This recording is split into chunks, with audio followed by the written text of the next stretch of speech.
Ishura Season 2 looks like a brutal fantasy tournament anime. But here's the catch. This is absolutely not the kind of show I'd put in front of a child.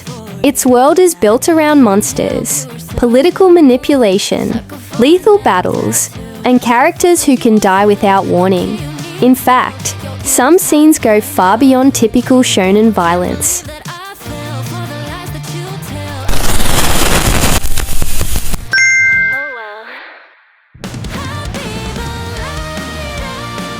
Ishura takes place after the death of the true demon king. Peace should have followed. Instead, a world full of insanely powerful warriors is left fighting over power, politics, and the title of the ultimate hero. Season 2 expands this world with even more Shura, each with their own abilities, goals, and terrifying reputation.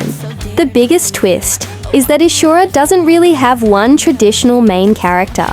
The story keeps jumping between different warriors and factions. One episode may focus on a mysterious fighter, while the next introduces someone completely different. That's a huge reason the anime can feel confusing, but it's also part of its identity. Don't even care anymore. First, let's talk about why this anime is dangerous for younger viewers. Ishura contains graphic fantasy violence, bloody deaths, monsters killing humans, crushed bodies, dismemberment, and characters fighting with swords, guns, magic, and other weapons. Common Sense Media lists it as age 16+, while Disney Plus currently displays a 16+ rating in its listing. And the violence isn't always aimed at powerful warriors. Innocent people can get caught in the chaos too. Characters may scream, beg for their lives, or die suddenly.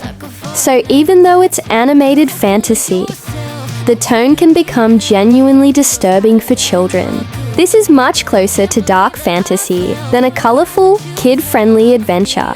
Another hidden detail is how Ishura treats power. Being stronger doesn't automatically mean you win.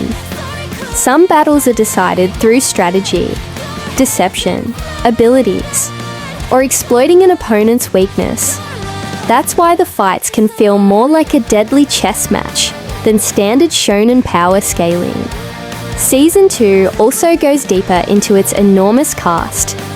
Official material introduces characters such as Rosclay, the Absolute, Look No to the Winter, Hiroto the Paradox, Taroa the Awful, and many others. Each has a ridiculous title.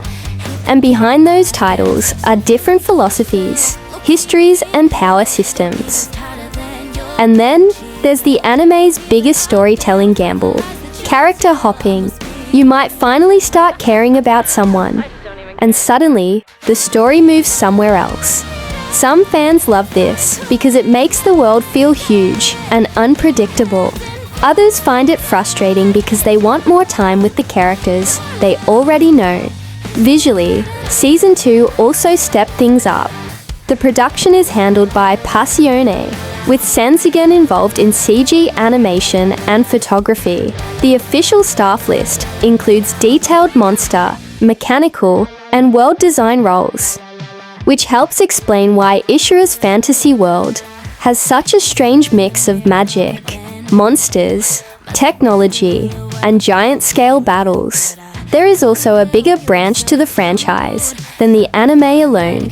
Ishura began as Keiso's fantasy light novel series, published by KADOKAWA. The anime is therefore adapting a much larger world, rather than creating everything from scratch.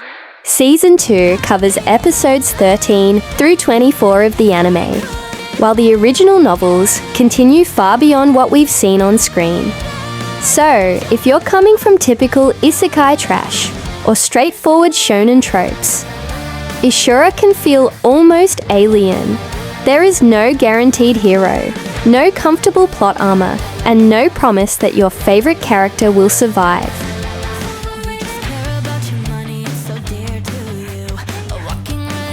The hardcore anime community seems seriously divided on Ishura. Some Reddit fans praise Season 2 for its stronger animation, more intense fights, and dark world building. Others complain about the huge cast and constant character switching, saying it can feel like a collection of introductions instead of one straightforward story. And that's probably the best description of Ishura. It's a love it or drop it anime. Fans who enjoy complex world building and unpredictable ensemble stories can absolutely eat it up. While viewers looking for one MC and a simple progression system may bounce off almost immediately.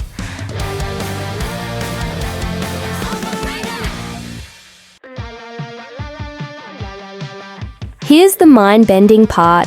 Ishura isn't really asking, who is the strongest? It's asking what happens when a world contains too many beings who are already strong enough to change history. That's why the title feels so appropriate. Everyone is a monster. Everyone has a reason to fight. Everyone could become the hero or the next disaster. And if you thought Season 2 was already chaotic, remember this. We've only scratched the surface of what Ishura's world has to offer.